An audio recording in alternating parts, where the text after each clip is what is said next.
Hey, everybody. Thanks so much for joining us right here on The Right View tonight. Welcome back, Blaze TV hosts, as well as Turning Point contributor Lauren Chen. Welcome back, Lauren, and reporter for Daily Caller, Brianna Lyman. Lauren and Brianna, thank you for joining us. Welcome back to The Right View Ladies Tea. There's a lot that happened over the past week, ladies, to really upset the Democrats. And I'm specifically talking about the United States Supreme Court. Now, this court was not an issue for them, say, 2 weeks or so ago, whenever they ruled in favor of something that benefited the Biden administration, that is the immigration policy, as crazy as I think a lot of us considered that. None of us panicked. No one called for them to pack the Supreme Court. No one said crazy things about this court. We just said, okay, that's life and that's how it goes. Now, last week, of course, the Supreme Court had a couple of big decisions. They apparently, according to Breitbart, have just helped tame inflation, as well as I think doing something that a lot of us thought should have happened a long time ago by deeming the student loan scheme that Joe Biden tried to push forward, of course, we know, to buy people's votes. They declared it illegal and unconstitutional and said he could not just pay off all of these student loans. Lauren, nearly $500 billion of student loan debt, of course, is what was attempted to be paid off by the Biden administration. I don't know how anybody in their right minds ever thought that was going to be fair for those of us like myself who actually took out a student loan at one point and then, of course, paid it back. But apparently, Breitbart is reporting that it helped bring down our inflation and potentially bring down the inflation. And hopefully this is a positive thing overall. Yet, of course, when this happened, the predictable reactions from the left ensued. What did you think of the way people were responding to this? And were you surprised that there was a hysterical meltdown on the left over this one? I absolutely wasn't surprised. And what is so frustrating is that the left has been very transparent about the fact that they're willing to vote for whomever is able or willing to cancel their student loan. So they're basically saying my vote is absolutely able to be bought. Highest bidder, help me out here. And it's frustrating because, I mean, like you mentioned, you managed to pay off your student loans. There are people like me who chose schools specifically to avoid student loans. I mean, I would have loved to have gone to some expensive school. I didn't do that because I was concerned about how financially viable it will be. And that's not even to mention the people who specifically did not go to college because they were concerned of the cost. So, I mean, this whole principle, regardless of whether it was constitutional or not, it definitely wasn't moral. And so the fact that the left was even championing this at any point, never mind how frustrated they are that it's been struck down, I think it goes to show how they've completely abandoned the principle of going by the Constitution or doing what's fair and just in favor of pandering to their base, which of course is, a lot of the leftist activists. They have tons of student loans and they're especially who is upset right now. Yeah. Brianna, whenever I was thinking about this, and obviously we've heard about this for a little over a year now, that Joe Biden was going to get rid of all this student loan debt and, like we've said, buy people's votes, because essentially that's what it is. It kind of in my mind, had this not happened, had the Supreme Court not reached this decision, I feel we would have just continued down a path, which I think we're really on in this country, which is that there's no personal responsibility for just about anything anymore. If this had been allowed to go forward, then why would people try at all anymore anyway? I mean, my goodness, there are so many safety nets in our society. There is so little personal responsibility. When you take out a student loan, you sign a contract to say, I will pay this back. If we're saying that doesn't matter anymore, then what else doesn't matter anymore? What other contracts are just null and void? And we're just going to say, you know what, the government will take care of it. I'm just so frightened that we're breeding a society, and thank goodness this is not a step in that direction, but it might as well have been, based on the fact that half of the country, I guess, wanted this to happen. We're just breeding a society of like laziness. No one is incentivized to do any work. There's no personal responsibility anymore. But that's what it feels like the Democrats ultimately want to see happen in America. They do. And unfortunately, Congress, especially congressional Democrats, they hope that, for instance, Joe Biden would do their dirty work because they're ineffective at getting legislation passed. Not that I agree with student loans, but they couldn't get it passed in Congress. They can't put it forward because there's not enough support. And so what they were hoping the Supreme Court would allow the usurpation of legislative authority by the executive branch to go through. But a lot of people need to remember, the judicial branch is by design the weakest branch of government, right? It is not there to hold the sword the way the executive branch does, and it doesn't hold the strings of the purse the way Congress does, right? It is simply meant to adjudicate the laws in the books, and that's what they did, right? President Biden did not have the authority to just universally cancel all this debt. And so when you see outrage from people like AOC this week, who said that there should be impeachment proceedings and we need to really look into what's going on in the courts, it shows you how naive she is into terms of how things work, what the branches of power are supposed to do, how it's supposed to be balanced. And that's concerning in and of itself. Yeah, I think that there's so much concerning. I'm glad that obviously the Supreme Court came up with this decision. Another one that we all saw same day, it was back to back, people were just melting down on the left, was of course the idea that you should never be able to admit someone to a college based on their race. The fact that this even happened, ladies, at any point, I think is kind of insane. But it put an end to race-based admissions in colleges. And, the problem whenever you do these sort of things and you have all of this affirmative action, I think is to a lot of people, it says, well, if you are born a certain race, then you are inherently unable to do certain things. You don't have the same abilities as other people. And of course, we know that that is not true. We know that in the United States of America, we are guaranteed the equality of opportunity, not the equality of outcome. And so a lot of people, Lauren, were upset about this one as well. I, again, applaud the Supreme Court for making this decision. Obviously, these were 6-3. These votes, both of them were 6-3 in the Supreme Court. And a lot of people on the left were very upset with and blamed, of course, my father-in-law, President Donald Trump, for this because, of course, there were all of the Supreme Court justices that he of course, appointed to the Supreme Court, voted in favor of eliminating both of these complete piles of crazy lunacy.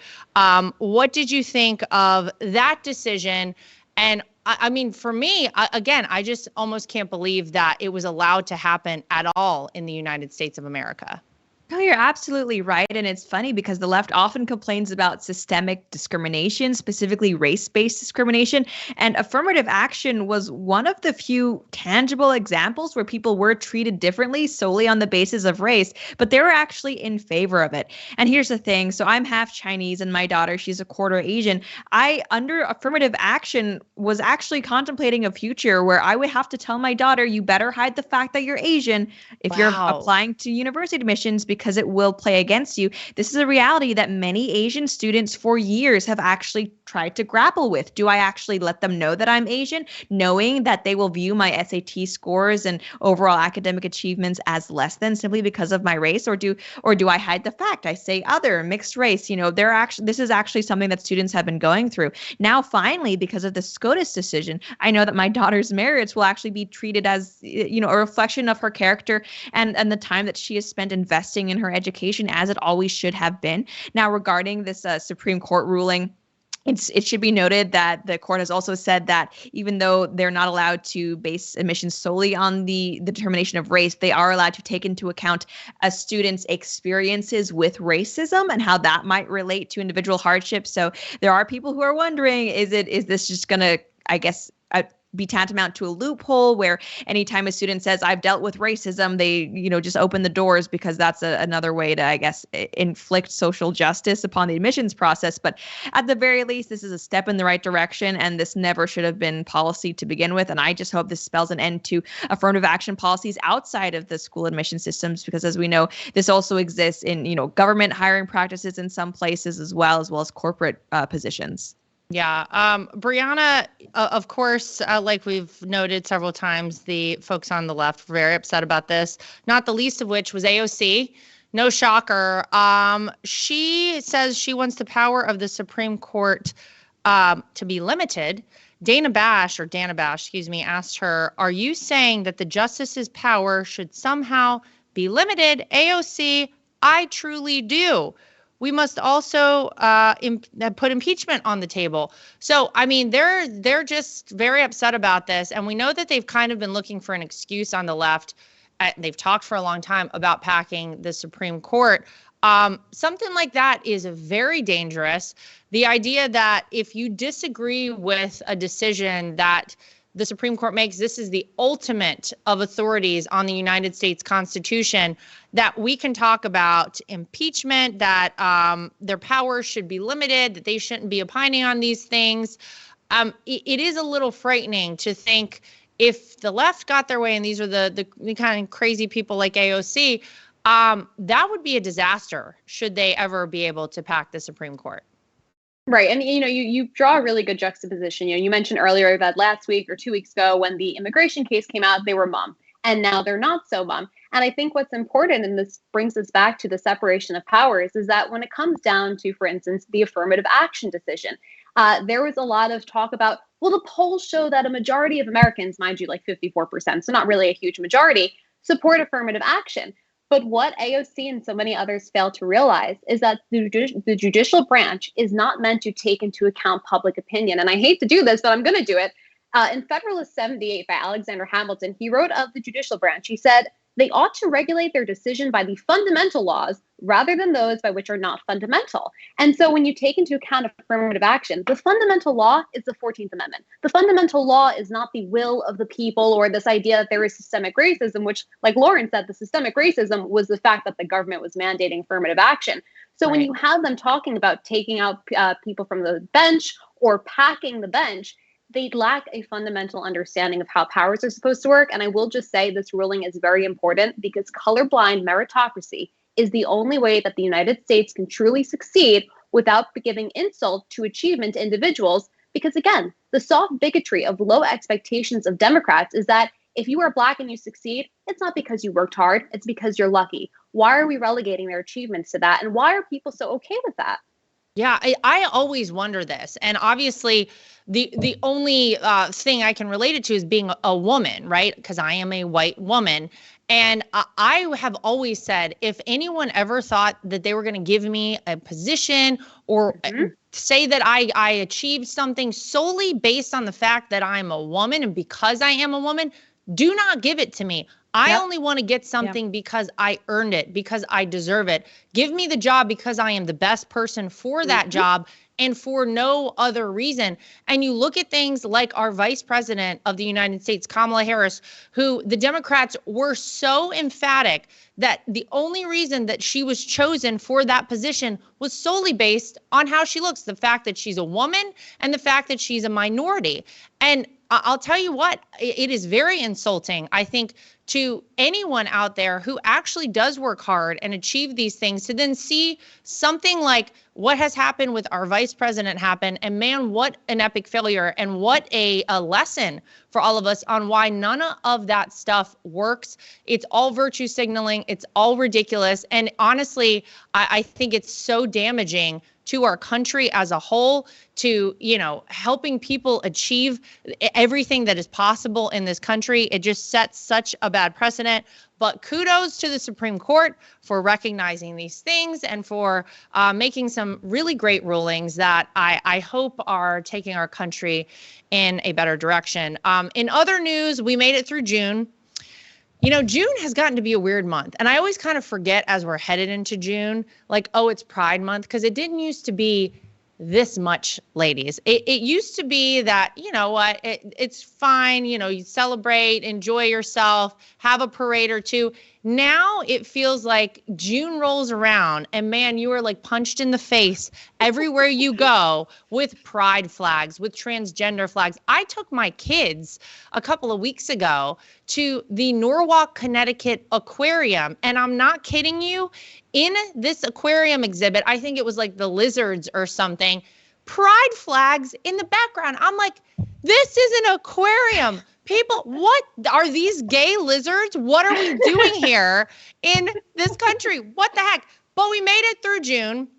Thank goodness we all survived. It went better for some than others. Target had a bit of a rough time in June. Starbucks also apparently had a tough time. The interesting thing, Lauren, to me is that the Starbucks staff apparently across the country decided that they were very upset because Starbucks, maybe they took a note from what happened with Target and they said, you know what? We don't want to shove this stuff down people's throats. I don't really know what their calculation was on all of this or why they decided to do this, because we know Starbucks is generally pretty woke. For whatever reason, they said, we're going to kind of take down the pride stuff. If you want to celebrate it, great. If not, that's fine. 3,500 Starbucks workers shut down 150 stores to protest the removal, Lauren, of the pride decor. I don't think this probably really hurts Starbucks. And I'm just a little confused as to why it is equated with being like anti-gay if you don't like forwardly and openly celebrate Pride Month and decorate everything with pride flags and transgender flags.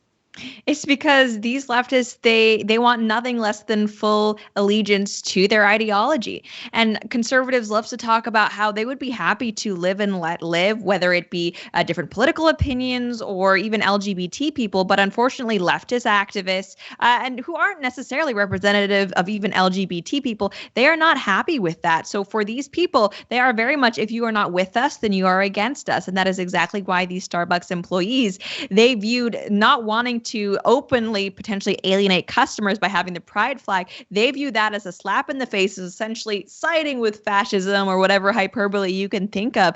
But frankly, good on Starbucks, because I think it's a lot easier to deal with 3,500 upset employees rather than millions, if not tens of millions of upset and alienated, I guess, ex-customers. And, we've seen how Bud Light has gone as well as Target. Frankly, Americans, this isn't about being anti-gay or anything. That is simply about being fed up with corporations who are trying to virtue signal and shove social or political messaging down our throats when, like you said, all we want to do is go to the aquarium or go to Target or get a coffee. So I think this was the smart thing for Starbucks to do. Whether they're going to buckle to the pressure, who knows? Because we know that sometimes the media, they like to pick up and overreport on these stories in the hopes of adding to the corporate pressure. And sometimes companies, they mistakenly listen to the activists and the journalists instead of their customers. But for now, this is a rare win for Starbucks. And Brianna, I was kind of shocked, to tell you the truth, that Starbucks did this, because I think back to some of their other decisions on things and I was like, oh,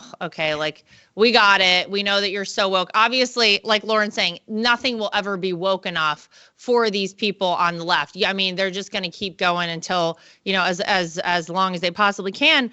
But I was surprised to see Starbucks do this. But it's a little bit of relief because, I mean, not for nothing, when I took my kids to this aquarium, they were, what kid doesn't love a rainbow? My kids are like, look, Mom, rainbow flag. Look, Mom, another rainbow flag. Look, Mom. And I'm like, yeah, there's rainbow flags everywhere. I know. That's in the aquarium in the lizard exhibit. But this one really surprised me. So maybe there is a glimmer of hope that sanity will reign. Maybe people are finally realizing no one cares if you're gay, if you're lesbian, I think if you really legitimately broke it down in this country, we are very accepting of just about everything. Now, I don't agree with furries and litter boxes in classrooms per se, but otherwise, we are a very open and welcoming country, and no one really cares. Can we just get rid of all this crazy pride stuff? And I'm afraid it's going to get worse. Next June, I think, is going to be worse. What do you think? Yeah, it absolutely will be, because I mean, like you said, 10 years ago, it was a rainbow flag here or there. And it also wasn't about transgender individuals, right? It was about gay marriage, which I think a lot of Americans, regardless of political affiliation, have no problem with gay people getting married. Fine. But the transgender ideology, right? Cleaving healthy breast tissue off 12-year-olds because they suddenly on a whim say that they're a girl or they're a boy. That is where a lot of people draw the line. And to give your money to a corporation that supports it, I think is antithetical to individuals' beliefs. And when it comes to Starbucks, I was reading, I think it was the local chains themselves making these decisions, because Starbucks CEO came out and they were like, look, we didn't send like some kind of big message, but like these are what these stores are doing. So if these individual stores are taking into account how their customers are feeling, they care about one thing. They care about green. They care about their bottom line. And if their bottom line is going to be affected, they don't want to have what Bud Light happened, right? What Target happened. I haven't seen anybody drink a Bud Light in weeks. Oh no. Right. And it's like, imagine Starbucks goes on this woke parade. You're not going to see people drinking Starbucks because there are a lot of good coffee options out there that aren't Starbucks. I actually read something earlier today that Bud Light was actually cheaper than water in some places. Oh my God. I mean, that's it. That's when you know. That's when you really kind of hit rock bottom, when people are going to be able to get water cheaper than Bud Light. And I'll tell you, I'm still going to take the water. So there's always this kind of crazy stuff when it comes to pronouns, and we know that that's gotten out of control as well. Apparently in Oregon, there were 3 missing brothers. Their ages were 2, 4, and 7.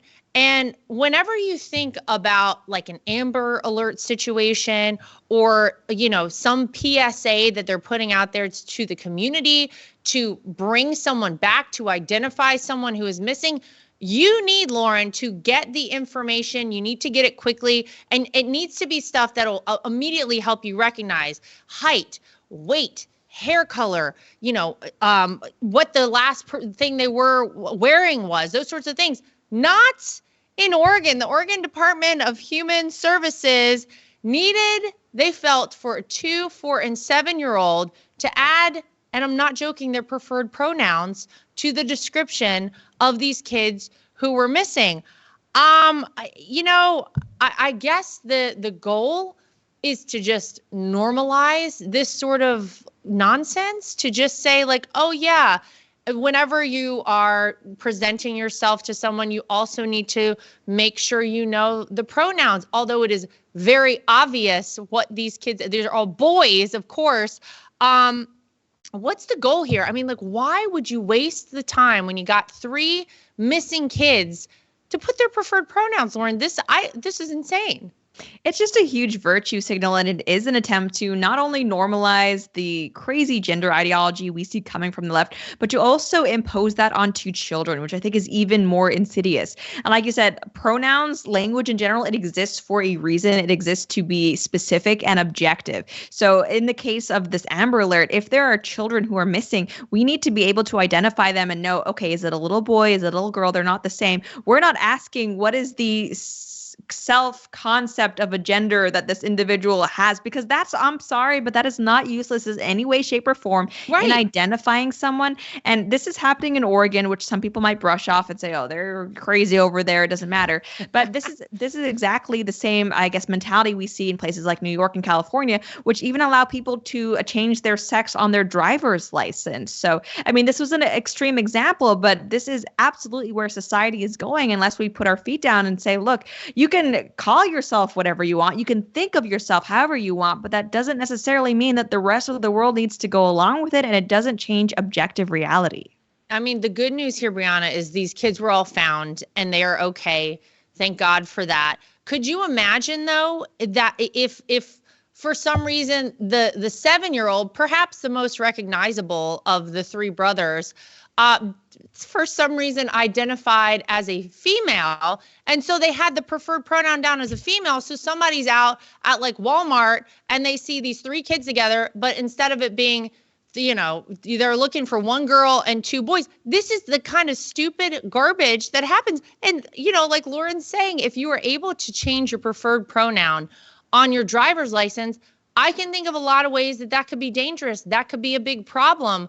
I don't know what the goals are sometimes of some of these things. And quite frankly, somebody in a position of power who decided to make this decision, as far as I'm concerned, probably ought to lose their job for this one, because that was really dumb. And it's also kind of interesting. I saw this story and I said, did they just assume those 3 children's gender? Because did the children at any point fill out a form that they were a he, him? Or did these individuals look at these 3 boys and said, it's a he, him, right? And like Lauren said, I mean, sex is an indisputable fact. And what you mentioned is great, right? If you changed on a license, think of in the case of, for instance, like a legitimate kidnapping where the individual has, 30 seconds for the cop to pick a car because they see a child in the back seat that looks like the child missing. Or if someone goes to the hospital, right? split seconds make the decision whether someone lives or dies. And you know what? Men and women do have biological differences. And some of those biological differences could prove fatal if they're not treated appropriately. So if you're spending 10, 15 seconds trying to figure out if, well, he has a penis, but he says he's a woman, so what are we doing here? That is a problem that not only will we see with an individual person, but when it comes to children, right? If children are going to the hospital, if they're getting these gender switching surgeries and cleaving their, healthy breast tissue off, what does that mean for their future? And what does that mean for the future of the country? I don't know. Well, it doesn't mean anything good for anyone. I can tell that. It is a good point, though. Like it to me, here's all you need. Here's the test as to what gender you are. If you are unconscious and someone is trying to save your life and they cut off your clothing and you have a penis, I'm pretty sure they're going to identify you as a male. If you have a vagina, I'm pretty sure they're going to identify you as a female. I'm just saying that, and we can go to the chromosomes, but I digress. Just whenever you thought that was, as crazy as it gets, things seem to get crazier. People say that money buys happiness. It certainly does not buy common sense. A Louis Vuitton-inspired handbag, and I use the term handbag very loosely, sold for an exorbitant amount of money. Now, before we get into how much was paid for this item, this was smaller than a grain of salt. It was modeled after a Louis Vuitton handbag that is costs in the neighborhood of $3,000. So this thing is 0.03 inches. You need literally a microscope, Lauren, to view this thing. Sold by Farrell Williams Auction House, Jupiter, 2 O's, Joopiter. Sold for $63,750. I'm just, you know what? If you've got that kind of money, I love it for you. I don't know why on earth. I mean, this thing, again, it is smaller than a grain of salt, and you need a magnifying glass or a microscope to view it. Why on earth, Lauren, would someone ever purchase an item like this?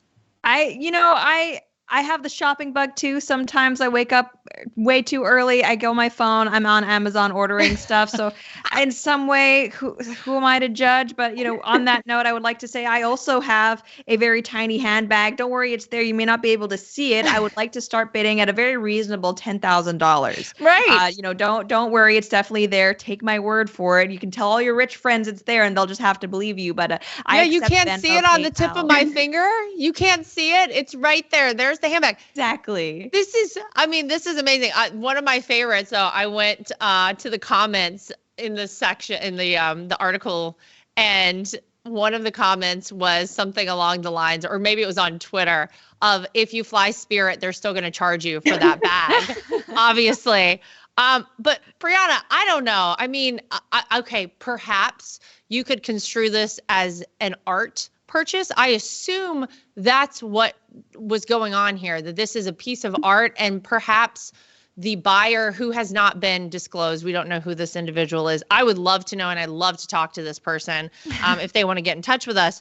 But I guess it's an art piece. Is this something going up in value? If you have like all these people over to a dinner party, I'm just trying to imagine how this works, and you're like, come look at my latest purchase. Here, simply look through the microscope and you will see. I feel like this is like the emperor has no clothes type of thing. Like this is pretty silly to me as far as I'm concerned. Yeah, this buyer is just someone, like you said, who has more money than they know what to do with. And unfortunately, I do think it speaks to the larger culture of American society, because I would probably bet that this individual leans left, because I can't think of any conservative that would not conserve their money. And it's like, if they have that much money to buy something that you're going to drop and never find again, you have to wonder, are these the same people who are pushing, for instance, for higher taxes, for things like that? And would they give that $67,000 to other organizations? And also just the vanity of it, right? I mean, you go back 50 years. Imagine telling your parents, I just spent $67,000 on a handbag that you can't see, can't use, but it's there. I mean, there's no sense of fiscal responsibility. There's no sense of leaving money or investing money. So I think people have lost that sense of what actually matters. And they're doing it for the vanity purposes of saying, look what I got, if you can see it. Yeah, well, and by the way, exactly, I would be so terrified. I don't even know how you would transport an item like In a this. bigger bag. Yeah, in a bigger bag, in some sort of a clear, I don't know, case of some variety. I just, as nice as that might be, I'm just gonna tell Eric Trump right now, babe, you don't ever have to buy me one of these bags. I still don't know. Some of the other comments that were funny were guys saying my wife would still lose her keys in there. You know, apparently women are losing their keys. I don't. I'm just saying. Age-old debate, apparently. I didn't know this. Let me start with Lauren, and then I'm going Brianna. Lauren, where do you store ketchup? In the fridge. I put it in the fridge. Okay. All right. Yeah. Brianna, same? Oh, absolutely. All right. I didn't know that this was such a big deal, but Heinz, I guess, settled the debate. I guess there was one. And there are people who leave their ketchup like in a pantry or a cupboard of some variety. Ew. Well, right. And then I started thinking, I was like, okay, well, I didn't know this was a big problem. I'm pretty sure it says on the bottle, Once it's refrigerate opened. after Yes. opening. Yeah. Right. And then I was thinking of all these other items that are acceptable to be out on a store shelf, for example. But then when you bring them home and open them up, you need to put them in the fridge. And like kind of how gross to keep ketchup in a place where, I don't know, this is tomatoes, supposedly. I don't know what they're putting in these bottles these days, I guess. With tomatoes, I think probably some sugar is in there because, you know, in America, we got to put sugar in everything. But that could spoil. Then I was thinking, okay, well, what other, you know, items like this are there? Obviously, I keep my mustard in the fridge, right? I assume most people do. Mayo in the fridge. But then I started thinking about some restaurants, and I won't name the restaurant that I used to work at back in the day. And one of the jobs was to like marry the ketchups together. So you would, you know, like take the bottle of the one that was getting low and put it in the one that had a little more in it. And then we would set them out on the table, and these things are just sitting out there. And I was like, oh, that's kind of gross. Now, the only thing I'll say about that is there was big turnover because people are coming in and So using you go through it. Yeah, day after day, and it gets used a little more than perhaps in a household.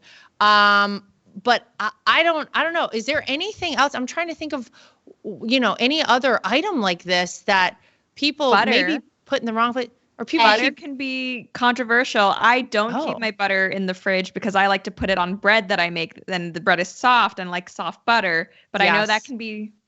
People can fight over that. People can get upset. I lived in France for a while, and one of the things over there is that they don't put their eggs in the refrigerator. They're out all the time. And when I first got there, I was like, oh, this is really shocking. I'm not having any eggs over here. But apparently there's something like if once you put them in there, you can't take them out or something like that. But look, I'm glad we settled that one. And you know, given we're in a celebratory season here, celebrating America's birthday, there's going to be a lot of barbecuing and cookouts. Just a PSA, put the ketchup in the refrigerator. I can't believe we even got to this place. Last thing I want to talk about, though, is I think we probably all remember how vaccines were pushed on us. It wasn't too long ago that this happened. Some 8,000 service members, Brianna, were fired from their jobs, lost their jobs here in America. Like we have the ability to lose any of these people. We know recruitment is down. We know that we have all kinds of adversaries all around the world who are looking for America to just give them a window where they could maybe hit us, and we're not prepared because we're working on the pronouns instead of military readiness. Yet we lost 8,000 service members based on this ridiculous notion that they had to get vaccinated. Well, we do have some hope because there are Republicans who are pushing to get all of those military members reinstated.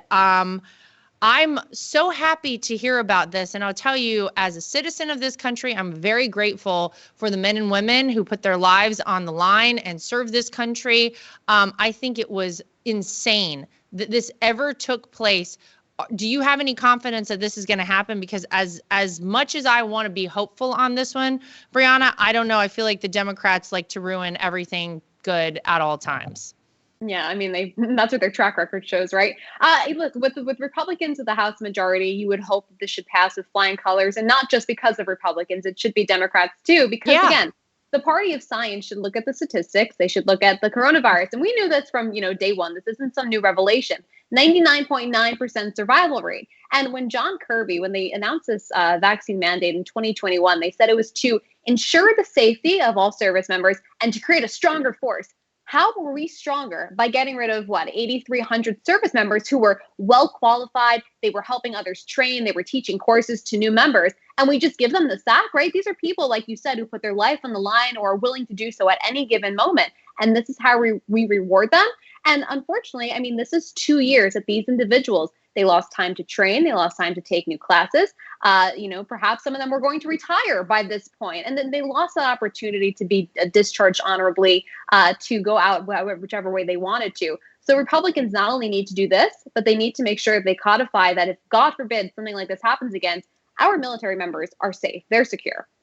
Absolutely. And honestly, Lauren, I would argue that whenever you look at the fitness level, the average age of these service members, that these are likely not the people who are going to die from COVID. And oh, by the way, we do live in the United States of America, where you should be able to decide whether or not you have a medical procedure. The interesting thing is that apparently the members that were fired, and even some that still remain and actually got the vaccine, say that they were harassed horrifically, that this, even if these people get reinstated, they say this may not be enough to counteract what they saw happen and how far the Biden administration actually took things when it came to this vaccine mandate. The vaccine mandate, in my opinion, was a very dark part of American history, and it's not something that was exclusive to the United States, but to see it actually happen here was very, very concerning. And this is a vaccine that we know now never stopped transmission and did not stop people from catching it, and yet still people lost their jobs over their refusal to take this. And more broadly speaking, I view this as one of the many issues that speaks to the politicization of the armed forces, unfortunately. And, we had Memorial Day not long ago, and I think we all need to be a lot more mindful of all the things that the armed service members have put on the line for us. How are we treating them in turn? And to see that these are people who were essentially thrown under the bus for their refusal to comply with what was an immoral and unscientific mandate. It really is disappointing. I remember back when this was being rolled out, there was video footage of service members holding up signs saying, "I do not consent to this. I am doing under this coercion," as they were getting their jab. And this is something that, for the most part, the political class was on board with. They were cheering this on. And so it was terrible as it was happening, but in hindsight, it was even worse. So, I think Brianna's right. This isn't enough to simply get reinstated. I think more needs to be done to ensure that these people are compensated and that this never happens again. Well, and let's incentivize people to join our armed forces. My goodness, that's a pretty important thing to have here in the United States. And whenever you look around the country at the fact that a lot of our police force and law enforcement is having a hard time recruiting, whenever you see that the military is woefully underprepared and is also having a hard time recruiting people, let's put things in place that make people want to join again. Let's be proud of this country again. Let's be patriotic again. Let's say thank you to our police officers, to our members of the military whenever we see them, instead of harassing them and putting them in positions like this where they have to go against something that they deep down do not, they say this is not right for me. This goes against maybe a religious belief I have, but it's either that or keeping a job that might put food on the table for my family. What a terrible situation people found themselves in. And I hope we right this wrong for sure. As we are in the week of July 4th, ladies, I want to say, first of all, thank you for joining us here in Ladies Tea at the Right View. But happy 4th of July. Happy birthday, America. Before we go, Brianna, any 4th of July wishes, anything that you hope to see happen in the coming year or two that you think will make this country even better and make us prouder to be Americans? Yeah, I think everybody should do what I'm going to be doing tomorrow, which is just reading the Constitution, read the Declaration of Independence, and feel prideful about America. Because if Americans feel that way, we're not going to continue down the path we are right now. All right, Lauren, what you got? I agree with Brianna. I think a return to this country's founding principles would be one of the best things that we could do this 4th of July, to remind ourselves what the Constitution is and what it stands for, and that the liberties we have aren't something that is given to us by the government, but they are recognized by the government, but they are our inherent God-given rights. Yeah, there are a lot of people that need to go back and maybe just learn a little bit. That this would be a good week to do something like that. Ladies, thank you both for joining us here on The Right View. To everybody at home, as always, thanks for joining us. Make sure you like, subscribe, share, and follow, and we'll see you back here next time for more of The Right View.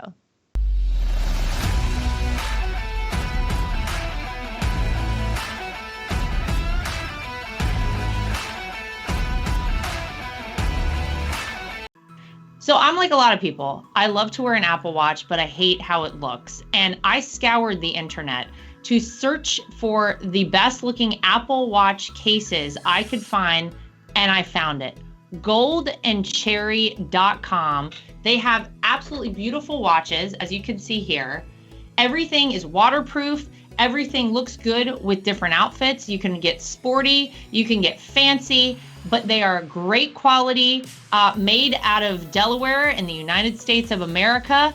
And they have been kind enough to give me a promo code that I can share with you if you want to get your hands on one of these as well. It's Lara T, L-A-R-A-T is the promo code to get yourself a discount at goldandcherry.com. And not only do they make Apple Watch cases, they also make great products for iPads and iPhones, keyboards, your desktop, everything you could possibly need. Goldandcherry.com. Use promo code LARAT so you can get yourself one of these today too.